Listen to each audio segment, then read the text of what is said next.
What's good, Faith Walkers? Welcome back. We're going to dive into part 2 of a teaching that we've been doing about how to be a full capacity leader in this time. In this time, in the world that we live in, we need people that can rise up, not shrink back. We need people that can speak up, not just be silent when they need to rise.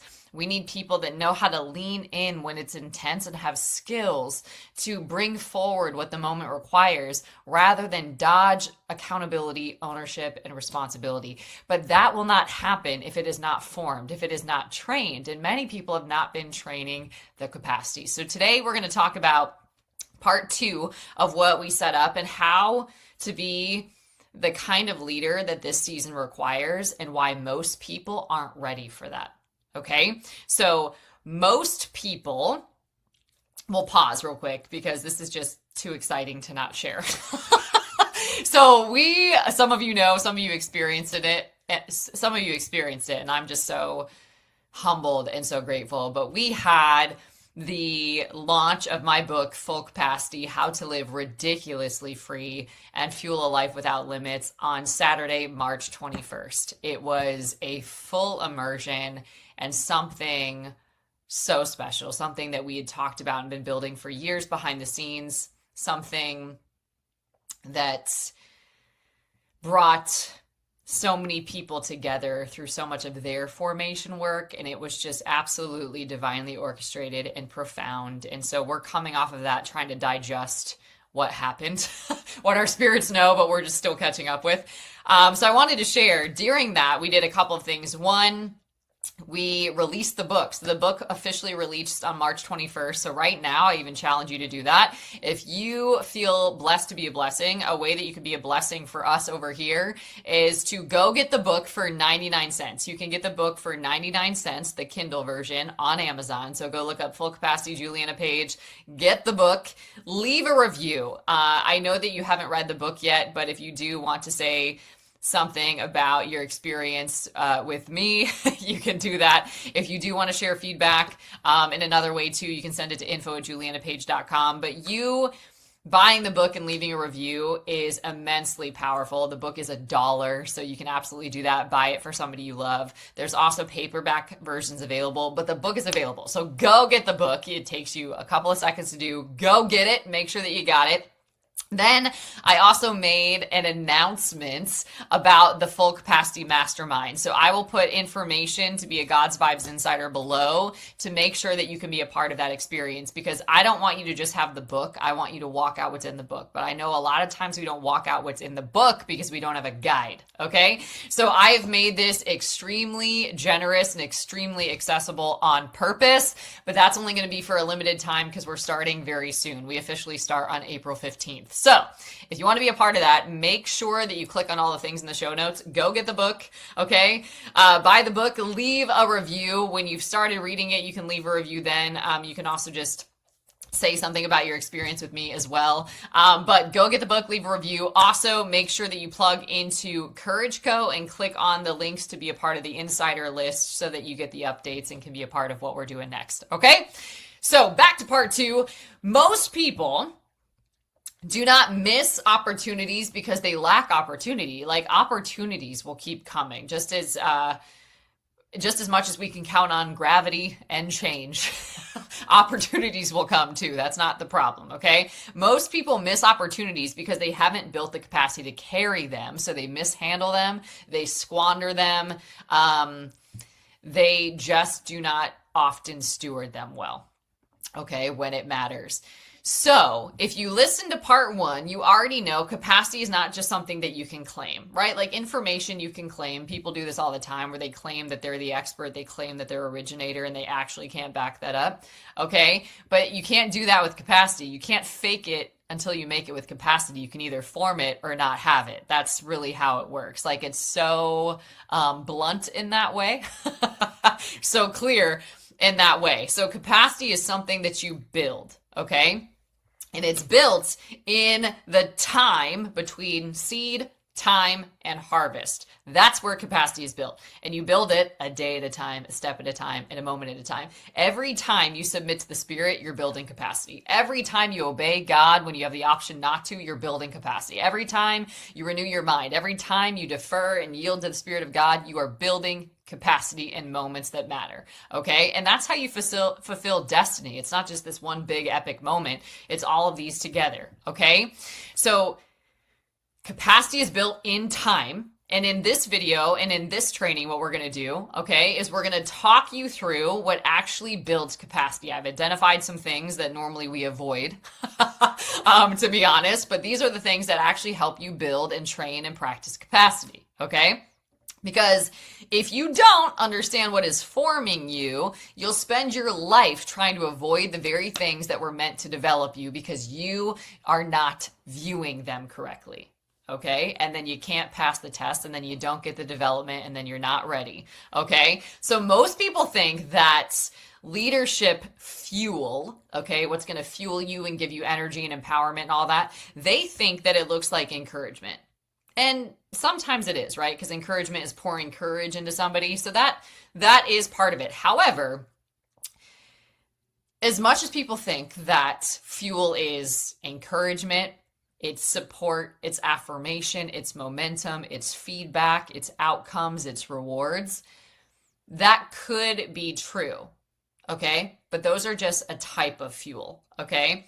Real leadership fuel is not what people expect. It's usually not what they hope for or even what they pray for. But it is what God gives, right? Like, I prayed for blessing and God gave me patience. You're like, wait a minute. You know what I mean? It's like that. So leadership fuel, okay, often shows up disguised as pressure. All right. I often say, God, help me convert this fuel into energy you can use, because I already know this is energy that's in motion. And if I don't convert it correctly, if I don't process it correctly, it'll work against me rather than for me. And you said that you will work all things together for my good, right? So help me with you convert this into energy you can use, right? So on the flip side, we're going to talk about fuel that you don't think is actually a source of capacity. So we're going to go through the 6 sources of capacity, okay? Number 1 is pressure, right?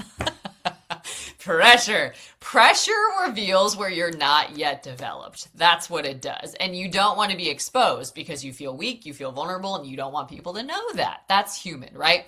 So it exposes where you react instead of respond. It exposes where you avoid responsibility. It exposes where you lack emotional or spiritual stability. And most people try to escape pressure as quickly as possible. We just try to run from it, deny it, avoid it, just dodge it entirely, right? But pressure is not the enemy. It's not the enemy, right? Pressure is what shows you where growth is required. So similarly, emotions are just signals. Pressure is a signal too. It's a signal too. If you remove it too quickly, you remove the very thing that is revealing what's needed to be built. And you don't want to just do that, right? So pressure is good. This is why people say pressure is a privilege, because without it, you wouldn't build capacity. Okay? Number 2, disappointment. Whew, that didn't go the way you had in mind. That didn't go the way you planned. Disappointment. What disappointment does is it refines and hopefully purifies your motives, because sometimes we do things strictly for the outcome. We'll do it if we get what we want. We'll do it if we get this outcome. But God will ask you to do some things that don't feel good and that don't give you instant pleasure. Disappointment will refine your motives. It's going to reveal to you why you are doing something in the first place.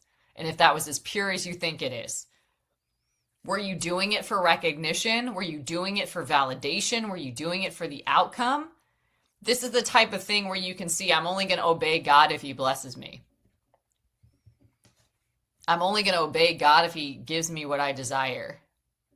And if he doesn't, then he must not be a good God. That's actually immaturity, right?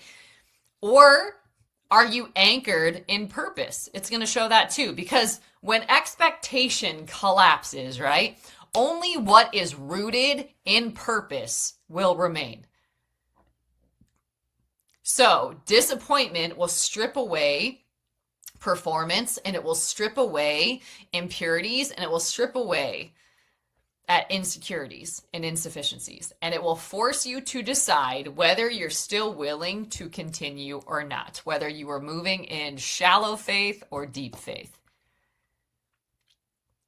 Number 3, delay. Delay. Delay is what builds endurance, like your ability to endure, kind of the long-suffering muscle, okay? And this is where most people struggle, because we want it in our timing. We want it happening when we want it to happen. Why is it taking so long? Well, I just better quit. I should stop showing up because it didn't happen on my timetable, right? Because we live in a culture that rewards speed. For what? For what? Like, why do you want to go like hard and fast in the wrong direction? That doesn't make sense, right? But leadership requires endurance. You have to endure a whole lot of discomfort for a long time without reward. And even when you get a reward, you still have to hold endurance for a long time. In many areas, right? You could be flourishing here and developing here. Like, they're not all going to be the same. So, delay will develop patience, it will develop consistency, and it will develop this long-term thinking, okay? So if everything happens quickly, you may get an opportunity, right? Just like that. But you won't have the stability to sustain it because you haven't endured enough to even know what to do with that. Like, when you've seen people that have lived some life and that carry some wisdom, they know how to temper things. They don't like let it go too far left or too far right. They know how to really level it out. They've lived enough, right? They've matured. Number 4, responsibility. Most people say that they want influence, especially in this time. There's never been a time where people want more influence than now, I don't think.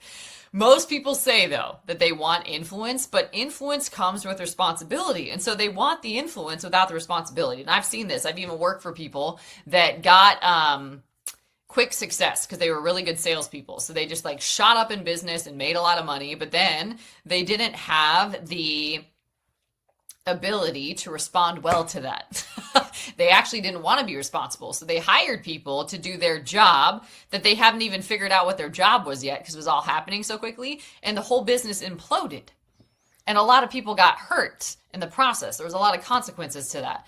Influence comes with responsibility. So you can't just like scale and just remove yourself from being responsible, right? Responsibility is actually where capacity grows. So if you don't grow capacity, then you don't even have capacity to lead people that you hire. That's a problem, right? You're not a leader if you just hire people to do your job, right? You do have to lead them. You have to lead them. And so you have to lead yourself in this business first before you can really delegate it out, right? So responsibility means ownership, it means stewardship, and it means accountability. You can't delegate those things to other people. In time, you can, but you have to know fully what you're building before you can just pass it off to somebody, okay? It means you stop waiting for somebody else to fix, lead, or initiate. You do that first. And usually, especially in a new business, you're doing that longer than feels comfortable until you figure out what's really happening, okay? And you begin to carry what's been entrusted to you. This is where many people shrink back because it does get heavy and you haven't felt that kind of heavy before, right? Because responsibility feels like weight. Favor feels like weight. It's heavy. Favor is heavy. Because weight and favor build strength. They can, but you get to choose if you're going to build it or not, right? Number 5, formation. So formation is what stabilizes you. And this is where most people get stuck in what they keep calling imposter syndrome, right? Where like you just feel like an imposter because you haven't practiced this before. You're not familiar with this version of you that's now showing up, right? She's not fully formed or defined. So formation is what stabilizes you, but you have to train this identity, right? So without formation, you can achieve things externally. You can even mimic some trends and patterns that appear to be working, right? But that doesn't mean you're obeying God. So you can achieve some things externally, right? But formation will do some things. It will develop identity stability. It will develop emotional maturity. It will develop spiritual depth, okay? And it teaches you how to stay grounded. So you're not going to lose it when things don't go your way. Even when everything around you is shifting, you are steadfast, immovable, and always abounding in the work of the Lord. Okay? And this is where you need to really be clear. Okay? We've created a culture where people say, I don't have capacity. I don't have capacity. I don't have capacity. And that's a self-fulfilling prophecy, by the way. But again, sometimes that is true. Sometimes it is. But sometimes it's not. What it actually is a lack. It's not a lack of capacity. It's a lack of formation. You haven't been doing the work to let God form you, okay? So when you have been formed well, you don't avoid weight. You lift it, okay? You learn how to carry it. You learn how to shift it. You learn how to be somebody that knows what to do with weight. You're not surprised by it, okay? So alignment then is what multiplies capacity. Okay, because not all exhaustion is coming from doing too much. It's not. Sometimes it's from doing the wrong things. Okay, alignment is the right assignments. It's the right rhythms. It's the right daily disciplines. It's the right people. It's the right time, the right season. Okay, so when those things are aligned, it's a set time. Okay, it's a due season. And your energy shifts not because life is easier, but because it's clearer and it's cleaner in that way. It's not confusing. You're aligned, you're in sync, you're in step. So the leadership standard here, we're going for healthy versus toxic. We need to know the difference. This is why all of this matters, okay? Because leadership begins with formation. And leadership without formation is dangerous. It is destructive. It is harmful. It is toxic. It's not good. It's divisive. It's so many things. So toxic leadership is not always obvious, especially in the beginning, because usually toxic leaders can give you a good presentation and give you a good show, right? Because man looks at the outward appearance, but God looks at the heart. So people can do a great sales job, but that doesn't mean they embody any of it, okay? Or that any of that they're talking about is integrated into their being, or that that's who they are. They just know how to talk a good talk, right? Not walk the walk. So toxic leadership isn't always obvious. That's why we absolutely need wisdom and discernment in this time, and we have to be doing our own work, because something amazing about letting God form his nature in you is that you can discern what his nature is and what is not so much quicker because you're doing the work. You can sense it, right? So sometimes toxic leadership can come from insecurity. Leaders who react under pressure, they lead from fear, they need constant validation, they project their internal stability onto other people, okay? And when those leaders gain influence, people get hurt. You're not a good leader if you bring your codependency into the workplace. You're not a good leader if you manipulate and control, right? That's not good leadership.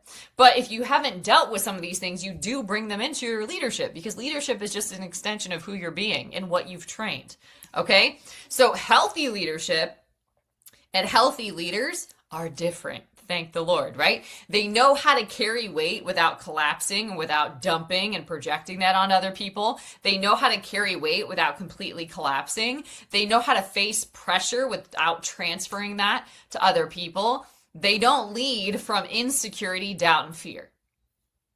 They don't. Those are choices, those are options, but they don't partner with that. They don't agree with that. They don't lead from that. They don't tolerate it, right?